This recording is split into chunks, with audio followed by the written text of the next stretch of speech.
എല്ലാവർക്കും എൻ്റെ നമസ്കാരം. അപ്പോൾ എല്ലാവരും ഈസ്റ്ററിൻ്റെ തിരക്കിലാണെന്നറിയാം. അപ്പം എൻ്റെയും എൻ്റെ കുടുംബത്തിൻ്റെയും ഈസ്റ്റർ ആശംസകൾ എല്ലാവർക്കും. അപ്പം ഞാനും ഒരു കുഞ്ഞു വിഭവമായിട്ടാണ് ഇന്ന് വന്നിട്ടുള്ളത്.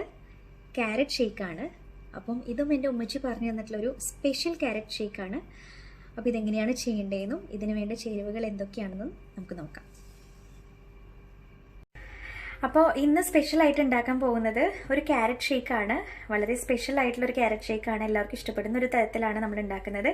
അപ്പോൾ അതിനധികം ഇൻഗ്രീഡിയൻസ് ഒന്നുമില്ല. പാല്.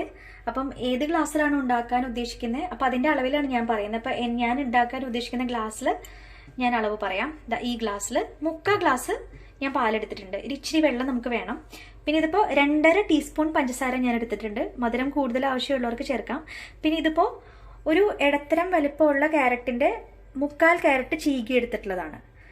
വലിയ വലിപ്പമുള്ള ക്യാരറ്റല്ല, ഒരു മീഡിയം വലിപ്പമുള്ള ക്യാരറ്റ് തൊലി ചെത്തിയിട്ട് അതിൻ്റെ എന്താ പറയുക 3/4 ഭാഗം ഞാൻ എടുത്തിട്ടുണ്ട് ചീക്കിയിട്ട്. ഇതിപ്പോൾ 3 ഏലക്കായയുടെ കുരുവാണ് എടുത്തിട്ടുള്ളത്. ഇനി നമുക്ക് ഇതെങ്ങനെയാണ് ചെയ്യേണ്ടതെന്ന് ഞാൻ പറഞ്ഞുതരാം.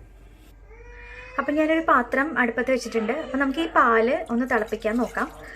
പാല് തിളപ്പിക്കുന്നതിൻ്റെ കൂടെ തന്നെ കുറച്ച് വെള്ളം ആവശ്യമുണ്ടെന്ന് പറഞ്ഞല്ലോ. അപ്പം ഞാനൊരു 1/4 ഗ്ലാസ് വെള്ളം ഒഴിക്കുന്നുണ്ട്. അപ്പം ഞാൻ ഇതേ ഗ്ലാസ്സിൽ 1/4 ഗ്ലാസ് വെള്ളം ഒഴിച്ചു. പിന്നെ നമുക്ക് ചെയ്യാനുള്ളത് ഈ എടുത്ത് വെച്ചിരിക്കുന്ന ക്യാരറ്റ് ഉണ്ടല്ലോ, ക്യാരറ്റ് ഇതിലേക്ക് ഇടാം. അതിനുശേഷം ഈ ഏലക്കായ അതിൻ്റെ കുരുവും അതിനകത്തോട്ട് ഇടാം. എന്നിട്ട് ഇത് ചെറിയ തീയിൽ വെച്ചിട്ട് ഈ ക്യാരറ്റ് വേവുന്നത് വരെ ഒന്ന് മൂടി വെക്കുക. അപ്പം ഇടയ്ക്കൊന്ന് നോക്കണം, കാര്യം പാല് തിളച്ച് പൊന്തി വരാൻ ഇടയുണ്ട്. ഒന്ന് ഇളക്കി കൊടുക്കുക. ക്യാരറ്റ് വേവുന്നത് വരെ ഒന്ന് വെയിറ്റ് ചെയ്യുക. അതിപ്പോൾ ഒരു 5 to 6 മിനിറ്റ്സിൽ വേവും. അപ്പോൾ അത് മൂടി വെക്കണം. അപ്പം ഞാനിതൊന്ന് ഇളക്കിയിട്ട് മൂടി വെക്കാൻ പോവാണ്. അപ്പം ഇതൊന്ന് ജസ്റ്റ് ചൂടായിട്ടുണ്ട് പാല്. അപ്പം ഞാനിത് അടച്ചു വെച്ച് വേവിക്കാൻ പോവാണ്. അപ്പോൾ ഇത് തിളച്ചു. ഞാൻ ഇത്ര നേരം മൂടിയിട്ടേക്കായിരുന്നു. കറക്റ്റ് 6 മിനിറ്റിലാണ് ഞാൻ തുറന്നത്. ചെറിയ തീയിലാണ് കേട്ടോ ഇട്ടിട്ടുള്ളത്. ഇടയ്ക്കൊന്ന് ഞാൻ ജസ്റ്റ് നോക്കി.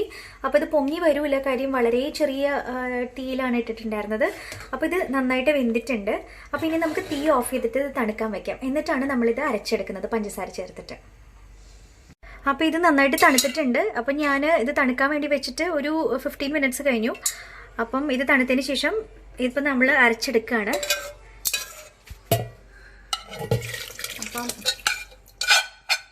മിക്സി ജാറിലേക്ക് മാറ്റാം.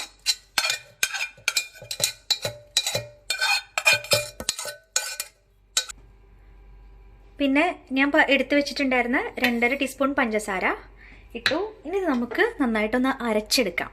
ഐസ് ചേർക്കേണ്ടവർക്ക് ചേർക്കാം, ഞാൻ ചേർക്കുന്നില്ല. കാര്യം എൻ്റെ മോൾക്ക് കൊടുക്കേണ്ടതാണ്. അപ്പം ഞാൻ തണുപ്പിച്ചിട്ടല്ല എടുക്കുന്നത്, നോർമൽ ടെമ്പറേച്ചറിലാണ്. അപ്പം നമുക്ക് അരച്ചിട്ട് ഞാൻ കാണിച്ചു തരാം. അപ്പം ഇത് ഞാൻ അരച്ചെടുത്തിട്ടുണ്ട്. അപ്പം ഞാൻ നിങ്ങൾക്ക് ഫൈനൽ പ്രൊഡക്റ്റ് കാണിച്ചു തരാം.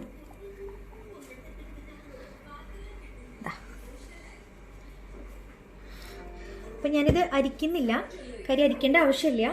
ഇതൊക്കെ വെന്തിട്ടുള്ളത് കൊണ്ട്, നമ്മുടെ ക്യാരറ്റ് വെന്തിട്ടുള്ളത് കൊണ്ട് നന്നായിട്ട് അരച്ച് കിട്ടും.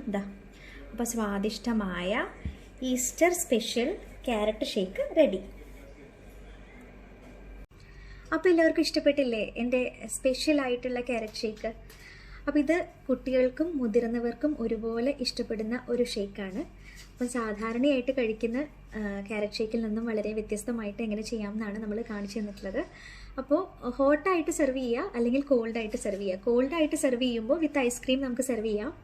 അതുമാതിരി തന്നെ ഞാൻ ചെയ്യുമ്പോൾ തന്നെ പറഞ്ഞു, ഐസ് ഇട്ടിട്ട് വേണമെങ്കിൽ നിങ്ങൾക്ക് അടിച്ചെടുക്കാം. അപ്പോൾ 2 രീതിയിലും ചെയ്ത് നോക്കൂ, നിങ്ങൾക്ക് എന്തായാലും ഇഷ്ടപ്പെടും.